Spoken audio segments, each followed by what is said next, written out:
Hey, this is David Lee Kim, co-founder of Omniscient Digital, and you're listening to The Long Game.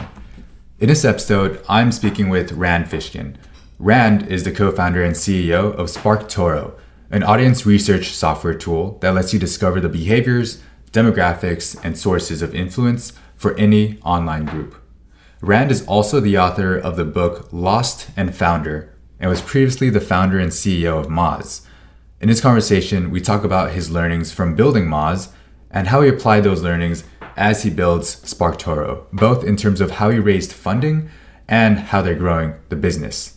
The small team at SparkToro is growing the business without any search traffic, zero. And contrary to common practice, they don't have any management. They don't measure many metrics. And all that leads to a less stressful work environment where there's better decision making and, yes, business growth. Now, besides business, we talk about life and his long game, which includes a childhood goal, creative directing a video game. Now, without further ado, here's my conversation with Rand Fishkin.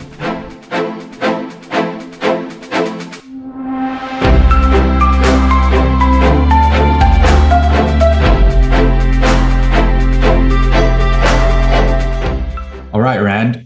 Great to have you on the long game. I've been a longtime fan since the Moz days and since forth. So thanks so much for making the time.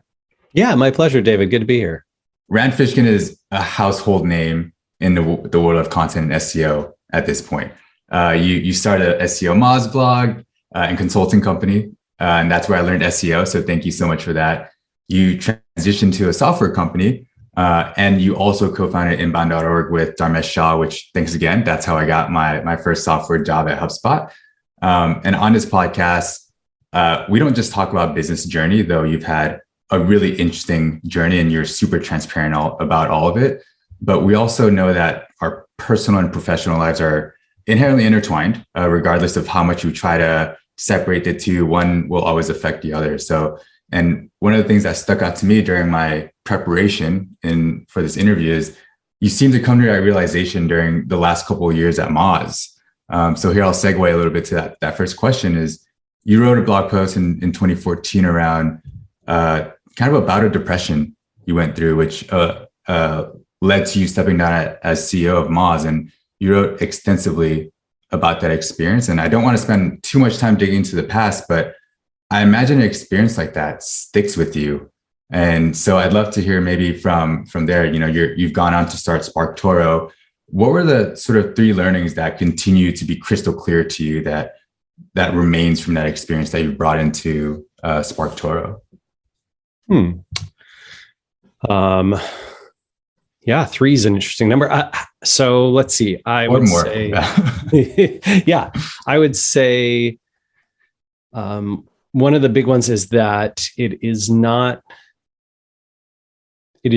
worth sacrificing your personal, emotional health and happiness for the perceived sake of your business growth. That's a bad trade-off.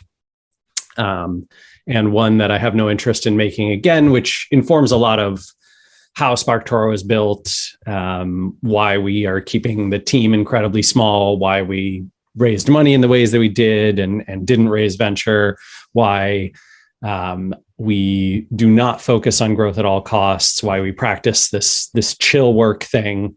So all of those sorts of things. And I think these ideas are related, but number 2 would be that when you are in your best health space and headspace, you can do your best work. And I think this applies particularly strongly to startup founders and CEOs and executives and leaders, because your job is not really to do the most quantity of work.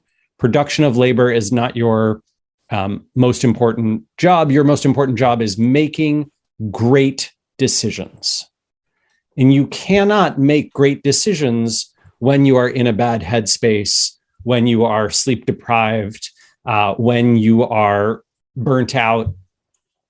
There's 1 million studies that prove this in every kind of possible condition. And yet entrepreneurs and startup hustle culture tries to teach us that somehow these ideas are compatible, and they're just not. So my goal is make great decisions by, I don't know, playing video games for an hour in the middle of the day instead of doing my work. Great. If that's what helps me or you make great decisions, I think that is a worthy investment, and you should cheer for yourself when you do that. And sleeping in is awesome, and taking long vacations is great, and worrying much less about trying to take on more work and much more about trying to take on more things that make you happy. I would do those things. I love it. It's funny you mentioned video games. The other day, ironically, I had a to-do item to sit down for 2 hours and play a video game that I haven't played since, honestly, I was in my early teens, and I was heads down playing a game for 2 hours, and I came out and I thought, wow, I'm completely relaxed. I did not think about work at all, which is not normal because I'm usually thinking about work and thinking about all the things I have to do. But making that space really helped with reducing stress, at least for a little bit. Yeah. I mean, if you want to build a puzzle or read a book or go for a long walk or cook yourself a extravagant meal, all of those things are great uses of your time. And anyone who makes you feel guilty about them is wrong. Fundamentally, at their core, wrong. You should fight against any of this sort of late stage capitalist belief that somehow you're supposed to be bound to your desk and working at all hours and hustling. That nothing could be further from the truth. Yeah, I've spoken to a couple of folks about this, and I'm aligned with building that sort of company. And it seems like, despite it being 2022 now, some folks are still concerned of, oh, it's remote culture. We need to figure out how to manage people, things like that. What does it look like in terms of building a company like that? It seems like that's what you're doing at SparkToro. Maybe tactically, what does it look like to support your employees in that way and building that culture of trust?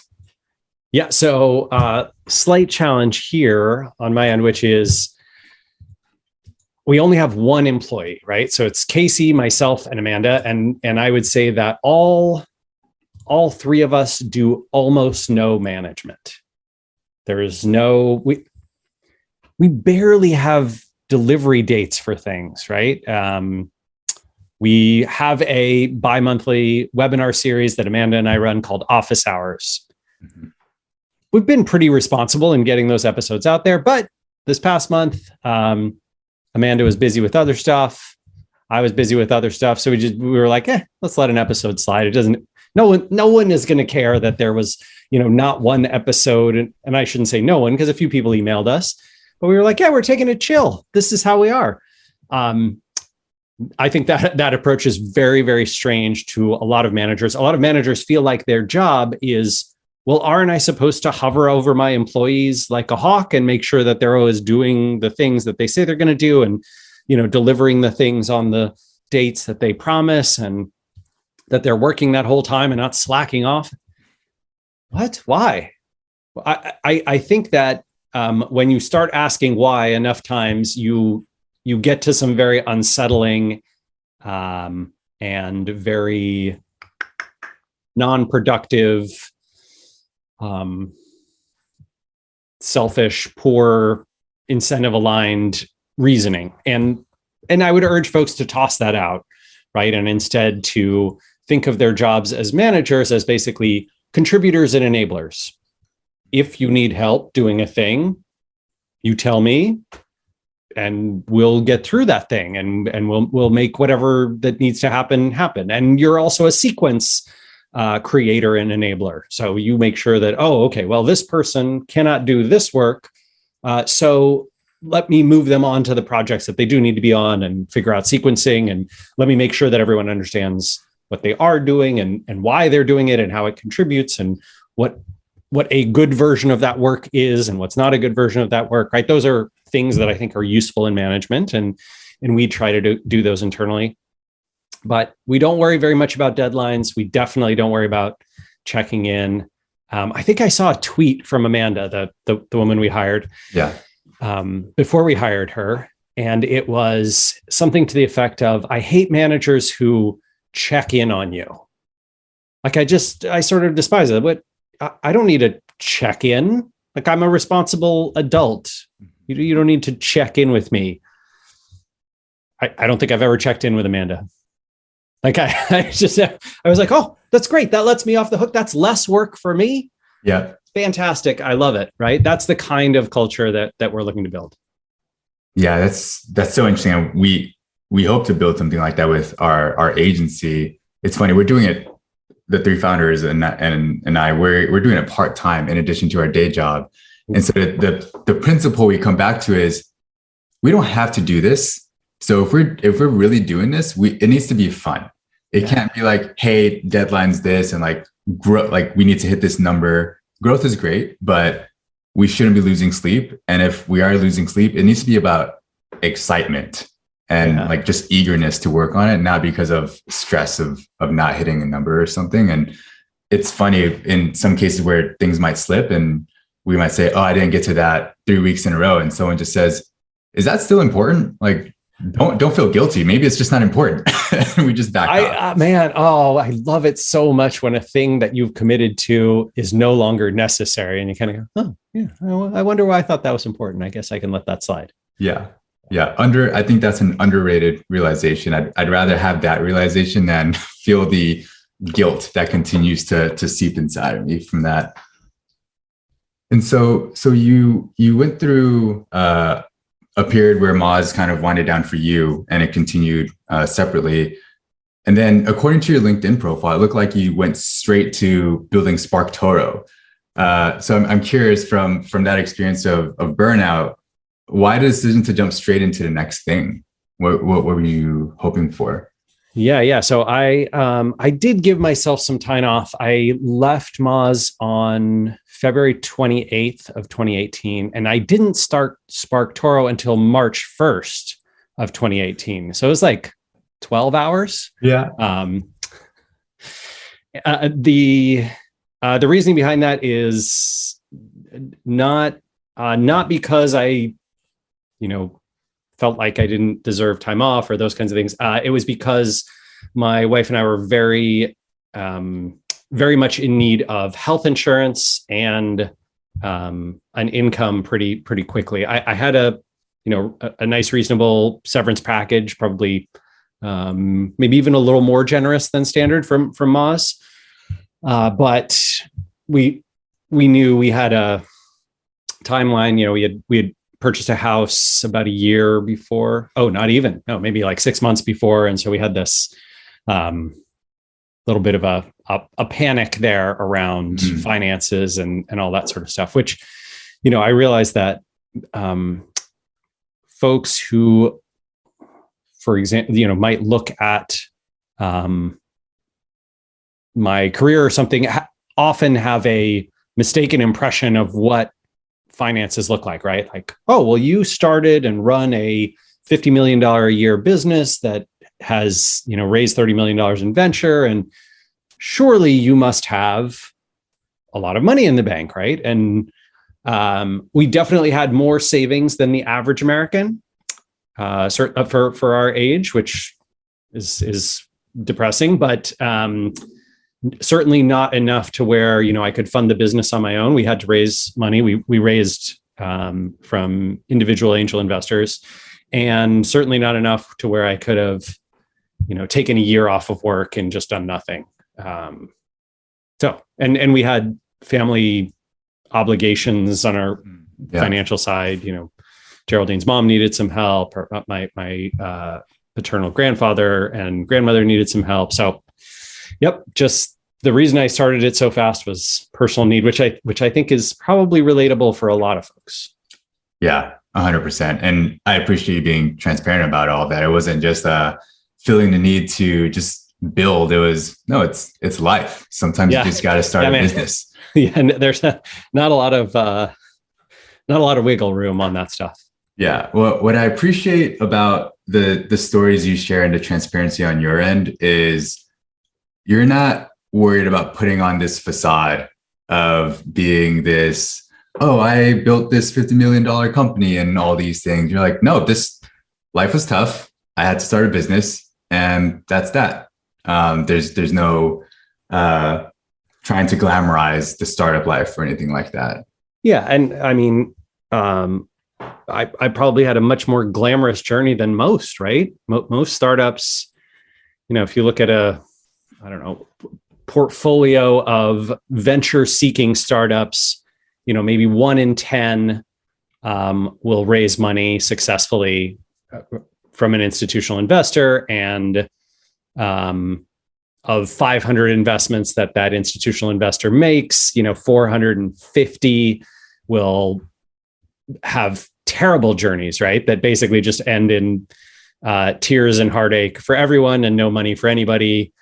And maybe like 45 of those 500 will have somewhere stuck in the middle journeys, kind of like mine, like Maz's.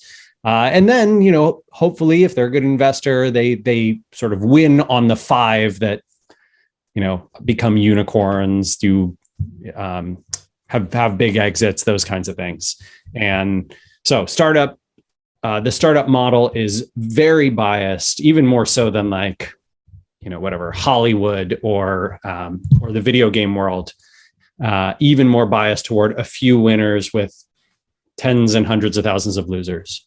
Yeah. You've mentioned the fundraising process for SparkToro a couple of times. I know you did not go to the traditional VC route. I have my own strong opinions against the VC world as well, but I think a lot of our listeners do have some sort of ambition to start a startup, raise VC funding. I recently had friends tell me like, oh, you should raise some VC funding. And I had a very negative reaction to that, but would love if you could kind of give an overview of your experience raising money from individuals versus going to VC route. And I know you have some strong opinions, so would love to hear your thoughts on why that was a preferred route versus going to VC route. Yeah. So fundamentally, I don't like the odds, right? I feel like the gambling, sort of am I the 5 in 500? That's no fun. It's no fun being the caught in the middle, 45, and it's definitely no fun being the 450 who fail completely. So that was a big part of it. I think that there's also a deeply problematic culture once you raise venture of how fast you need to grow and how big you need to grow. And there's an expectation that you do so unprofitably so that you are constantly addicted to raising more money, which will allow investors to potentially own greater shares of your company in the future, and also gives them the sort of sense that you're on your way to being one of those 5 in 500. That was also not interesting to me. I don't have any interest in running a publicly traded company or pursuing an IPO. I've had some friends who are public company CEOs, and that life seems pretty horrible in a million ways. Just there's all sorts of restrictions around your transparency. There's a lot of people with incentives to mess with you in your business, hedge funds and shorting. Just the whole stock market system and incentive model completely broken, largely unethical. Very, very much the already existing powerful winners control most of it, and everyone else is SOL. So no interest in those from a structural or a personal perspective. But like I mentioned, didn't have the money to do it ourselves. So, I talked to my co-founder, Casey, and he was like, once you figure out a funding structure, I can come on board and kind of quit my day job, start working at SparkToro. But he also did not have the finances to quit his job and just come work on this thing before we had any capital. So I was very lucky, in my sort of 17 years at Moz, I built up a big network of people with some money, some of them like Dharmesh, right, with a lot of money, and then people who had a couple of $1 million or something from years building an agency or successful careers in tech world, and reached out to a lot of those folks and basically gave them the SparkToro pitch, which I actually made public. So if you Google SparkToro funding, you can go and check out. I put all our docs in there, the fundraising docs, how we did it, how we structured it with our attorneys. I've saved a copy for myself. Yeah. There's so we open sourced the document. So basically removed all the specifics to SparkToro, and you can kind of use that funding model if you want and fill in the blanks with your own numbers and details. And a few startups have done that, which is really awesome and inspiring to me. That process was not all that difficult, I think. Whereas you have to convince venture investors that you have, decent probability of being that kind of 1 in 1,000 company that moonshots. Our pitch was essentially, all we need to do is build a small, few $1 million a year profitable business within the next 5 to 10 years, and you will get your money back and then make money from the dividends that SparkToro earns over a long period of time. So you almost think of it as a far less risky type of investment, because the goal is not growth at all costs. The goal is become profitable quickly and stay profitable for a long time, which means that you can survive as a business.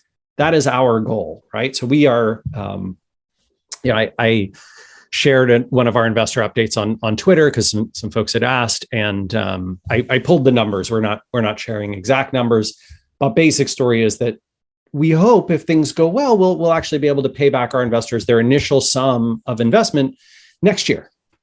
So it's sort of that's quick.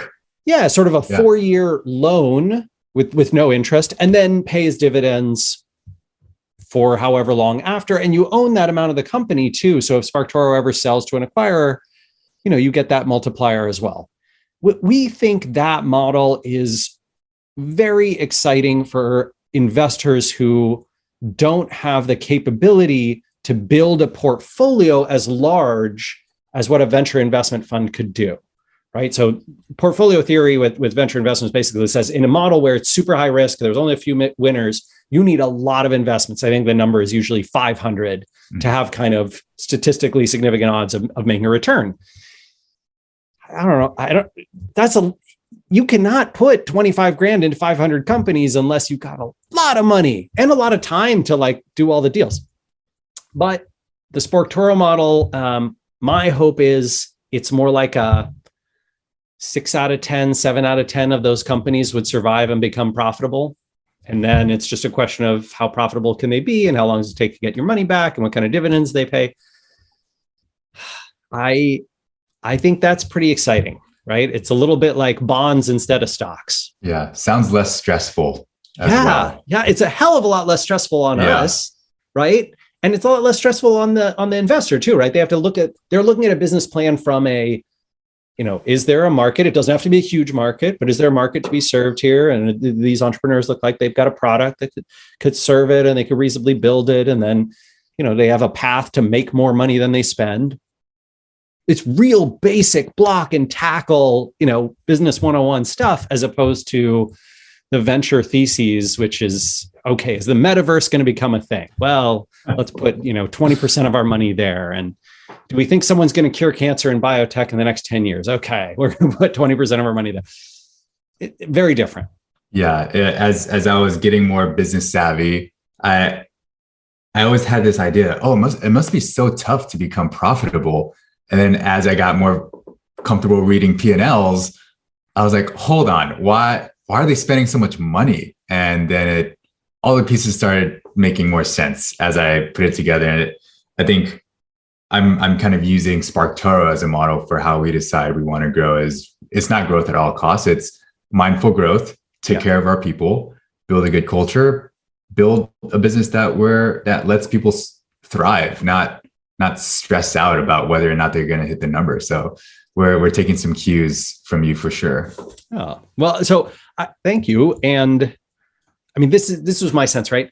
The restaurant business in the United States, which has a terrible reputation as being an awful investment because I think it's something like the 5-year or 7-year survival rate of restaurants is like 50%. That is so much better than startups. Like I can't even tell you how much that as a benchmark before. Yeah. So the restaurant business, it's around 50%. Consulting, by the way, consulting services businesses, agencies have some of the highest 5-year survival rates of all new businesses in the US, at least when I looked at the numbers a few years ago. I think it was in the 70%. So, very comparatively low risk business in terms of surviving, getting to profitability, sticking around for a while. I think that's awesome. My theory would be, if we encourage startups to encourage tech-style software businesses like SparkToro to get to profitability, could we have survival rates that beat restaurants? I think so. Yeah, I mean, one of my first marketing jobs was for a restaurant company in West Hollywood, and they closed 2 out of the 4 restaurants that they owned while I was there. And so, seeing that sort of environment and then comparing to startups it all of a sudden makes it seem preferable to startups. Yeah, it's weird that the fundamental mechanics, right? That in order to prove to venture investors that you are the kind of company they should invest in, you need to look like you are blowing a ton of money to grow fast, as opposed to, hey, we're growing fast, but not spending all that much. It's weird, but they don't totally love that, because then you can't prove to them that by putting more money into the business, you could grow even more and faster. So you get into a weird catch-22 there. Yeah. So I want to talk about SparkToro and growth for SparkToro. So you shared that public investor update on Twitter. And one of the key things that stood out was you're not seeing any search traffic.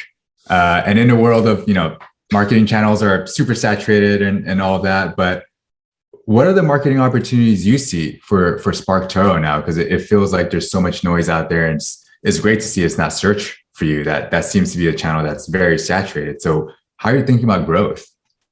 Yeah, for us, it is brand, sources of influence for our audience, content, and social. Basically, those 4 in that order.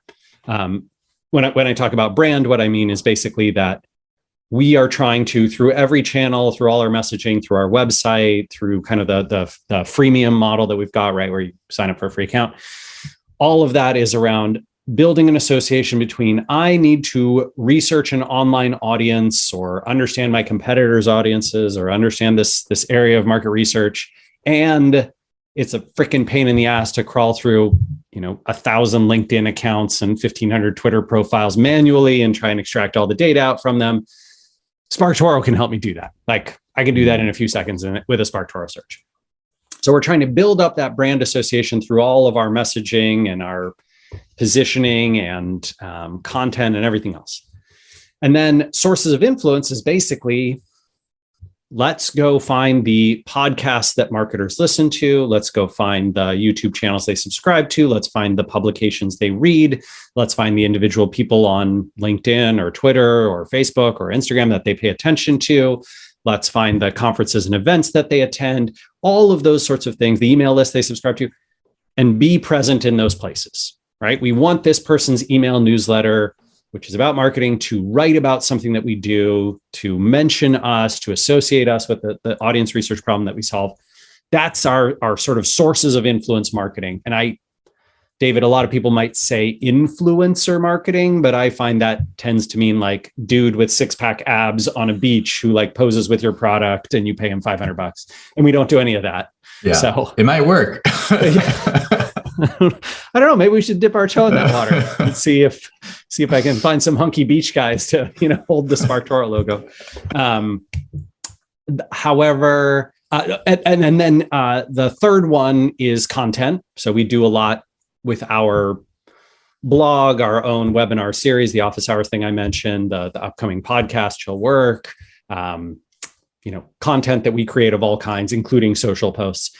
And then that last one is our biggest probably distribution and amplification channel, which is basically mostly Twitter and LinkedIn, some YouTube, some Facebook, Instagram, Reddit, Quora, Medium, a little bit, like, kind of a longer tail of social networks, but primarily Twitter and LinkedIn, which is where most of our audience is concentrated.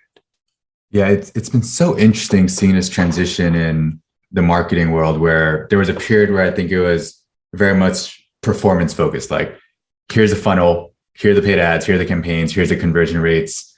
And there's a period of like purely SEO. And then, as you know, that channel saturated, all the content looks the same. And it seems like this next wave is just going back to basic with brand positioning. What's your unique angle in the market? And it seems like the way you're thinking about it is, how do we just go where the fish are instead of trying to kind of outbound everything? Is just go where they are and make sure they hear from us. Yeah. I mean, a little bit of this is kind of dog fooding for right? Because our product is all about, okay, go research an audience and find out where they pay attention online. And so we do that for the audience we want to reach. And then we go find, whatever, Seer Interactive has this great email newsletter. It goes out to 25,000 folks. All right, how do we get on that newsletter, right? And hopefully a few times. Like, we don't want to be on there just once. Like, we'd like to be regularly included. Okay, well, they run a conference too. Maybe we could pitch to, be part of their event. And like, oh, okay, well, we could do like a joint webinar with, folks from their team and us. It's really the tactic is not what matters. The process is finding a tactic that works for each individual source that reaches your audience, and then pursuing those. And that is super not scalable, which means there's not a lot of competition because people don't like to do that work. You can't just go pay some platform thousands or millions of dollars to be in those channels, right? Those creators and publishers and sources of influence, they will not take your money and include you in their editorial endorsements. You have to do it one by one, relationship building, content and context building, value creation, creativity, serendipity. Let me tell you, friend, ain't no Fortune 500s investing in that ish. Like, nope. It's not going to happen, right? And so there's room for us. Yeah, it's interesting. One of the things that I'm sort of hearing right now is a lot of the things you can't measure do matter. So going against this whole mantra of measure what matters, is like, actually, a lot of this stuff you can't really measure. How do you measure the value of a relationship and building and just nurturing that? And I'm going to tell you a secret right now. We don't measure anything. The only time you pull numbers is for the investor update.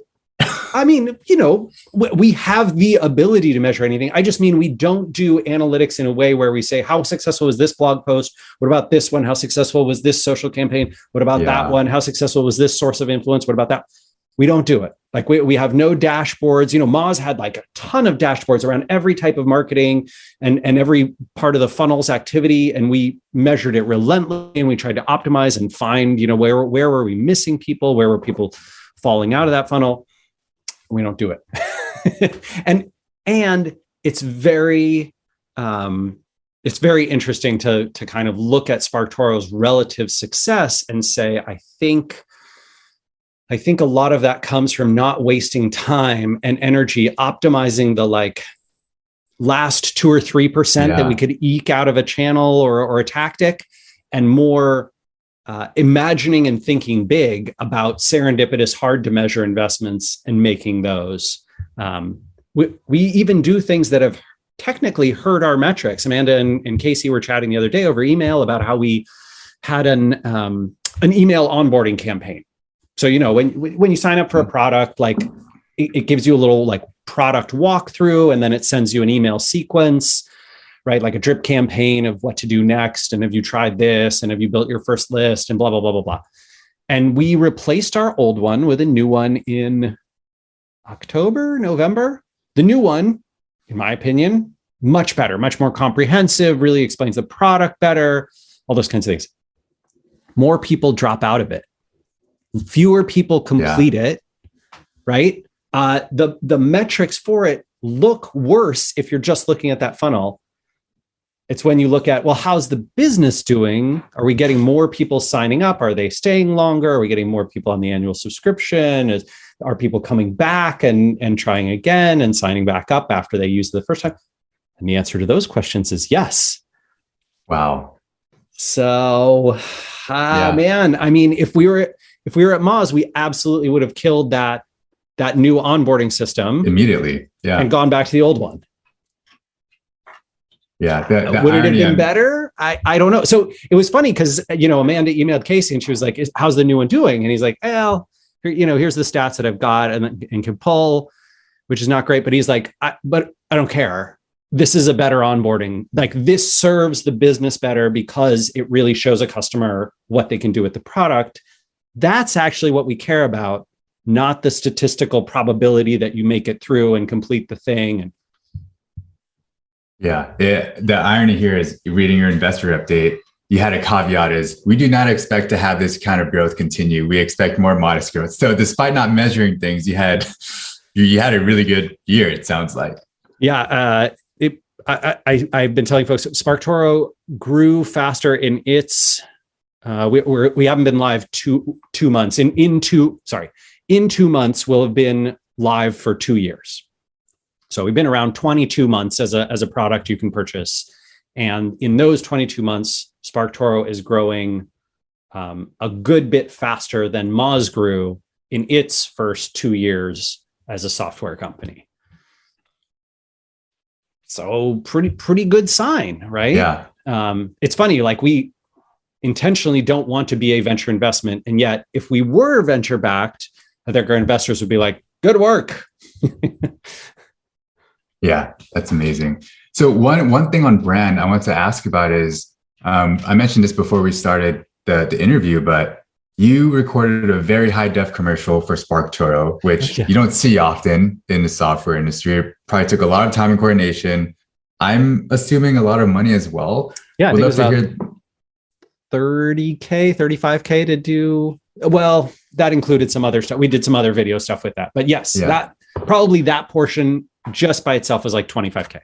Yeah. Why did you decide to do that? And what was that experience like? I mean, you're recording during COVID and all of that. I know. Yeah. So had to be outdoors and, safe. Luckily, it was during the dip in COVID rates. Everybody's vaccinated and boosted, and it was before Omicron. So there was like that little hole where things felt very hopeful. But the basic story for us was Casey and I decided, I think just before we had hired Amanda, we were like, we want to invest more in brand and in messaging. We want to have an experience, especially a homepage experience that people can come to and get a 1.5 minute, 2 minute sense of what is this company all about? What do they do? Who do they do it for? Why do they do it? And video is a great way to do that. Casey had worked previously at Wistia, the video hosting company. Yeah. That's obviously who we use for the video, and seen the effectiveness of that kind of brand play videos. It feels a lot more authentic because it is the two founders and they're like, you can kind of tell we're having a good time in there, and like there's some camaraderie, and we use some of the tactics that I talk about. In fact, a blog post I published last night around, one of the things that your marketing needs is a bad guy.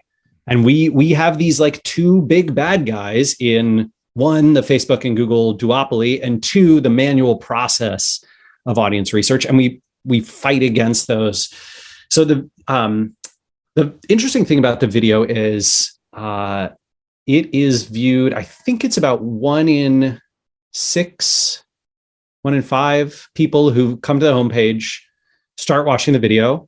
About 60% of them make it through. So watch the nearly to the end or to the end. And we've only had the video live since the end of December. So I don't have enough data to tell you. And we, like I said, we don't religiously track this. At some point, Casey will go, look through, okay, how many people who saw the video created a free account? Of them, how many eventually became paying subscribers? So we don't know. A little less important for us. The real important thing is, can we get the message about what SparkToro is out to folks? I think a video is a good way to do that. That's why we invested in it. Yeah. And I bet Casey's checking out of curiosity, not because there's a number you're trying to hit or anything like that. Oh, yeah. So this is one of those things, right? The goal is often the creation and existence of what we're doing, not the outcome of that, which is, it's almost, David, it's almost like being an artist. Right? Rather than an entrepreneur, rather than like a financially motivated entrepreneur, in a lot of ways, I think of SparkToro as almost an art project. We're creating because we believe this thing should exist in the world. We want it to be out there. And that's true of, the video. It's true of a lot of our content. It's true of a lot of our marketing. It's certainly true of the product, right? We believe that a solution like this should exist. We think it's baloney that only big companies can afford to get the data that SparkToro has. And it's, hundreds of thousands or even millions of dollars to run large scale surveys and connect up, build a crawler to go crawl and extract data from a bunch of profiles on the public web. So we think it should exist for everyone. We think it should be cheap. It should not be impossible to do. And that's why we wanted to create SparkToro. And that we think that you can build a great business by doing those kinds of things if you've got good instincts, even if what you're focused on is not the bottom line. Yeah. I'm seeing a theme here of, maintaining the aspect of having fun, not being stressed out. It's an art project. Let's try this out. Who cares if it works or not? We believe in it. I appreciate that a lot.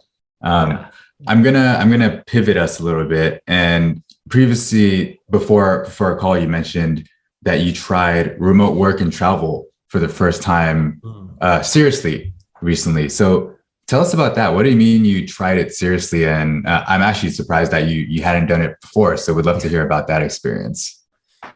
Yeah. So, I have traveled a ton, especially my career at Moz. There was lots of travel for whatever networking and fundraising for venture style stuff. And then a lot of travel for conferences and events. And sometimes those two things overlapped. But I think until last year, I had never been on the road more than 2 weeks consecutively. Right. So basically a lot of short trips to places for an event and, maybe a vacation once every few years that was a week or two. But with SparkToro, it's entirely remote, right? I do everything from this shed out back of my house, and Casey works from home and Amanda works from home. And reasonably, conceivably, that could be done anywhere in the world with a good internet connection. So we made an attempt, right? We basically spent a little over 3 weeks in Costa Rica in Central America during January and into the start of February, which is a great time to escape from the Seattle area anyway, because it's pretty rainy and brutal and cold and dark here. Had tons of fun, saw 10,000 new kinds of frogs, which is my favorite thing to see, and did pretty well. I would say my setup could have been a little more ideal. I think next time I would have planned a little better around just office space environment stuff, but it's a good learning experience, right? It lets you figure out whether that's possible. And of course, gives us opportunities for exploring that more substantially in the future. Yeah. Will you be living the digital nomad life anytime soon? That seems, it's unlikely, but possible. I could imagine we're talking about selling our house here in Seattle and moving someplace smaller. Our house is way too big for us. I think that we initially thought that we might have more family and friends and stuff like staying here. We don't have kids, so having 4 bedrooms and 3 bathrooms is like, why bother? So we may have some period of time where that happens, but I think this is one of those nice things about building a business that is remote first and remote only, is that it can support a wide variety of life choices, right? It gives us a lot of freedom and flexibility. If, Geraldine has some elderly family members down in California, and if we want to go spend some, significant time with them, maybe this year or next year, we could conceivably do that and build a good work setup environment for both of us. And we could, we've been talking about applying for Italian citizenship. Geraldine's family's all Italian. She's like the only person in her family who's not an Italian citizen, and is somewhat frustrated about that because a lot of her relatives don't speak Italian and she does. And so it's weird. But net is you just afford yourself lots of these options and opportunities. And I hope more people will keep embracing remote work, and I hope more big companies enable it too, because I think that there's a huge talent pool that's interested in the opportunities presented by remote. Yeah, it sounds like there might be some big changes coming up in your life. Yeah, I mean, potentially it's, So one other thing you had mentioned is a side project that you have, and I'd love to dig into what you do outside of SparkToro, outside of work. I don't know if this is work, but you mentioned you're doing some creative directing for a video game with a studio out in LA. Would love to hear about that project. Sure. Why pick up video game creative directing, and what's the interest there? Yeah. So I think this is, I suspect many folks will relate to this, right? You have like a childhood dream, right? Like something that as a kid, you really, really wanted to do. One of the things that I was obsessed with when I was a kid was actually amphibians. I did all my book reports on, poison dart frogs from Central America. And like that, I thought that was the coolest thing in the world. And I color them in and illustrate them and go to the library and check out all the books on them and look at all the pictures. Super obsessed with that.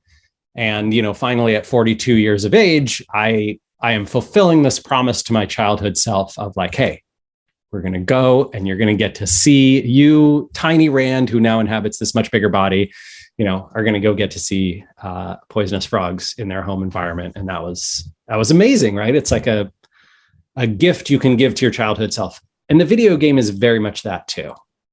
So this is, childhood dream to be able to make a video game and create it and put it out into the world.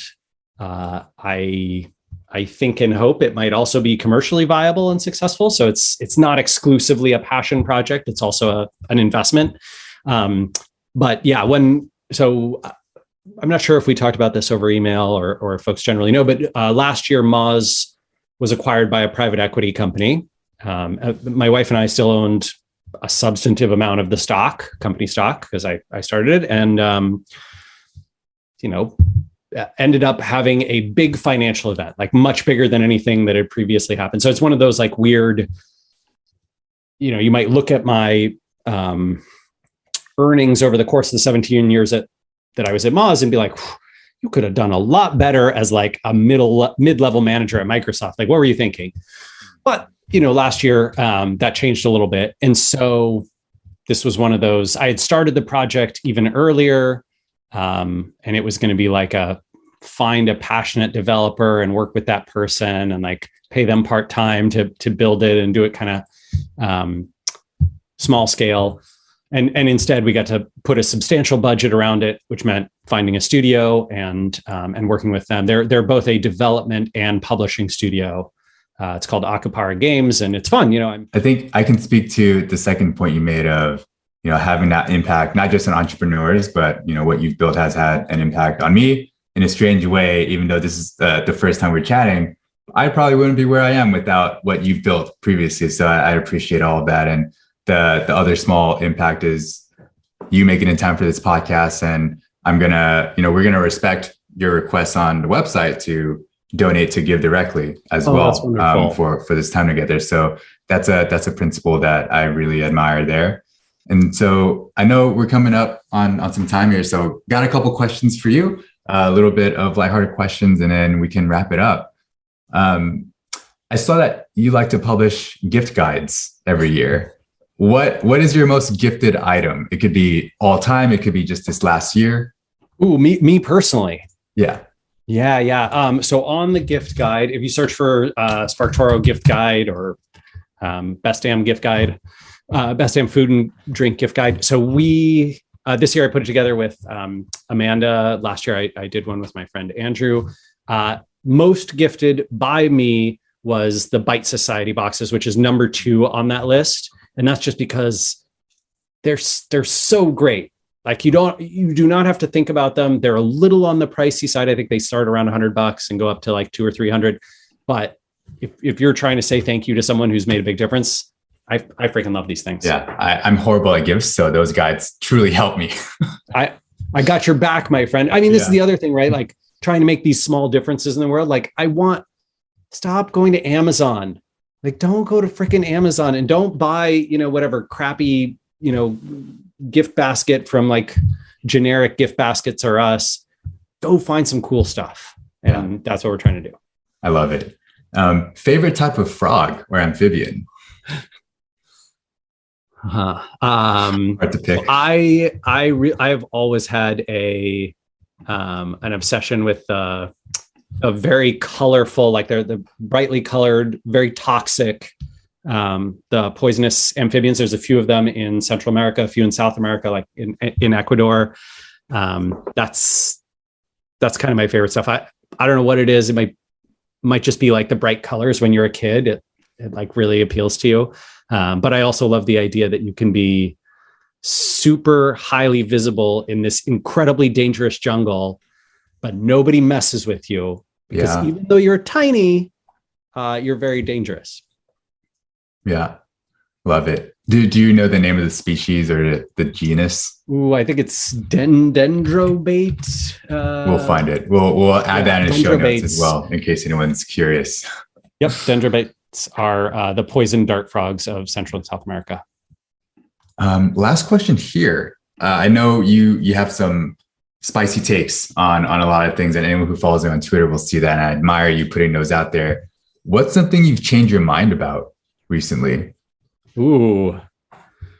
All right. This one's relatively controversial. So I am generally a person who subscribes to most of the sort of social and political beliefs that are on the left end of the spectrum in the United States.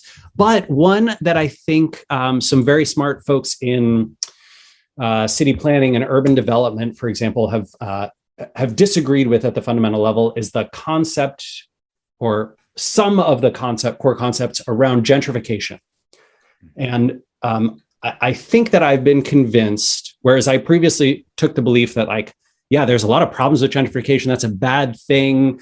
Wealthier people, no matter what ethnic group they're from, coming into these historically ethnic and underserved and poorer neighborhoods and then buying up real estate and pushing, historic populations out. That's a really bad thing. I have come around on this. I was convinced by the argument that essentially the reason that this happens is because there are so few places in the United States that allow for high density building. And so you cannot get the mix of commercial and residential in a dense environment that many, many people highly desire. And that's why anytime a neighborhood starts to do that, demand for it spikes dramatically. And the solution as proposed by these civil planning folks is not stop doing development like this. It's do that development everywhere.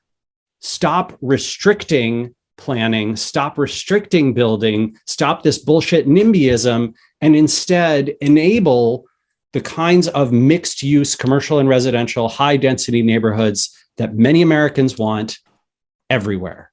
And so it's essentially not gentrify nothing, but gentrify everything. And that's the side of the argument that I'm on now. That's a similar evolution on my end. I think I had listened to a podcast called Science Versus, and it was science versus gentrification. What does the data say about what the impact actually is on a community? So I'd love to follow it with you and see what you read that kind of brought you over. There's all sorts of complex issues, right? Like, I don't know if the podcast you were listening to went into it, but like, there's historic homeowners and like building owners and property owners in those neighborhoods, whatever, of Black ancestry, of Latinx ancestry, of Asian ancestry, who, when you say don't gentrify, you're basically saying don't give them any money for their property. That's also BS, right? Like, only give white people money for their property because they got the nice neighborhoods early. What? That doesn't make any sense either. So yes, these things are sometimes more complex than they can seem on the surface. Yeah. So we'll wrap it up there. I know we're taking up more time than we expected, but last question here is, where can people find you on the internet? What's the preferred channel? Yeah. If you want more of these spicy takes, as you called them, David, I am most active on Twitter, where I'm at Randfish. If you're looking for more of just my professional and business marketing content, you can find that on sparktoro.com/blog and on LinkedIn. Awesome. Thanks so much for the time, Rand. Yeah, my pleasure. Thanks for having me, David. Take care.